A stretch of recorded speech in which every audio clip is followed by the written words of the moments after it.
মধ্যপ্রাচ্যে সাম্প্রতিক রাজনৈতিক পরিবর্তনগুলো ইরানের জন্য চ্যালেঞ্জ তৈরি করেছে, যা ভারতের জন্যও উদ্বেগের কারণ হয়ে দাঁড়িয়েছে। সিরিয়ায় বাশার আল আসাদের শাসনের অবসান এবং ইরানের ঘনিষ্ঠ মিত্রের পতন ইরানের কৌশলগত অবস্থানকে দুর্বল করেছে। আসাদ সরকার পতনের পর সিরিয়ায় ইরানি দূতাবাসে হামলা বিদ্রোহীদের সাহসিকতার নিদর্শন হিসেবে দেখা হচ্ছে। ইসরায়েল লেবাননে হিজবুল্লাহকে দুর্বল করে দিয়েছে, যা লেবাননে ইরানের প্রভাব হ্রাসের কারণ। হামাসের শীর্ষ নেতাকে হত্যা করায় গাজাতেও ইরানের প্রভাব দুর্বল হয়েছে। এদিকে যুক্তরাষ্ট্রের প্রেসিডেন্ট ডোনাল্ড ট্রাম্পের ক্ষমতায় প্রত্যাবর্তন ইরানের উপর আরও চাপ তৈরি করতে পারে। তুরস্ক সিরিয়া ও ইরাকে প্রভাব বাড়াতে চাইছে, যা ইরানের আঞ্চলিক অবস্থানকে আরও সংকটে ফেলেছে।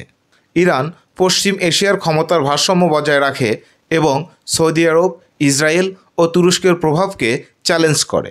ইরানের দুর্বল হওয়া ভারতের কৌশলগত স্বার্থে আঘাত হানতে পারে। প্রায় 85 লাখ ভারতীয় নাগরিক উপসাগরীয় দেশগুলোতে বসবাস করেন এবং ভারতের জ্বালানি সরবরাহের একটি বড় অংশ ওই অঞ্চল থেকেই আসে। ভারতের জওহরলাল নেহরু বিশ্ববিদ্যালয়ের অধ্যাপক অশ্বিনী মহাপাত্রের মতে, ইরান দুর্বল হলে সুন্নি শাসকদের আধিপত্য বাড়বে এবং তারা পাকিস্তানকে সমর্থন করবে।